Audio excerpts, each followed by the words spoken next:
Curtis, I think now is a time more than ever where a lot of us are looking for ways that we can all give back to our communities.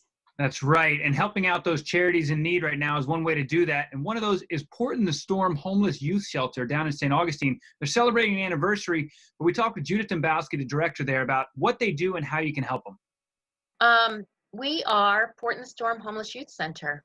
We are a low barrier shelter and day drop-in program. Currently, we're operating for transitional age youth, and it gives young people the opportunity to seek safe shelter without having to follow a lot of stringent rules. Our rules are basic safety. Keep your hands to yourself and don't do bad things, I guess, on our property. We Yeah. also offer the day drop-in center, and during day drop-in, we have some more expectations. During day drop-in, young people can come in, they can get a shower, they can get something to eat, do their laundry, get clean clothes, personal hygiene. But in addition, our programs are rooted in positive youth development, which means we're working with the kids where they're at to mentor them, to kind of gentle them along while we gain their trust. We run various groups throughout the day. We focus on life skills, independent living skills, healthy coping skills.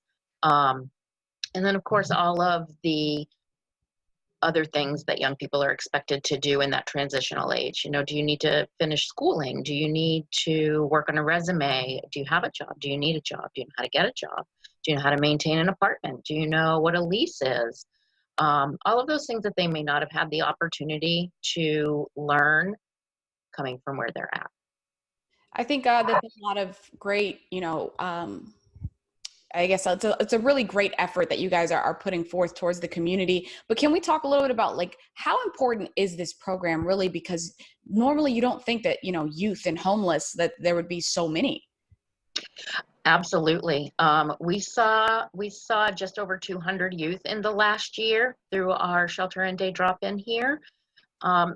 These young people are aging out of foster care. These young people have been put on the streets by their family of origin because they've struggled, for so many years with mental health issues and behavioral issues, substance abuse. A lot of our youth have been trafficked right here in our little town. It happens. And giving them the opportunity to step away from the street, we kind of encourage them to keep their street on the porch. Like, we understand for safety, they may have to put it back on when they leave here. To see them come in and just be kids again. Most of the youth we work with, even though they might fall in the 18 to 24-year-old range, a lot of them have arrested developmentally, and they're really like 14, 15, 16 years old. And they don't know what they're doing, but at the same time, they're 18 to 24, so they know everything, because that's just sort of where they are developmentally. Neurologically, that's just where they are.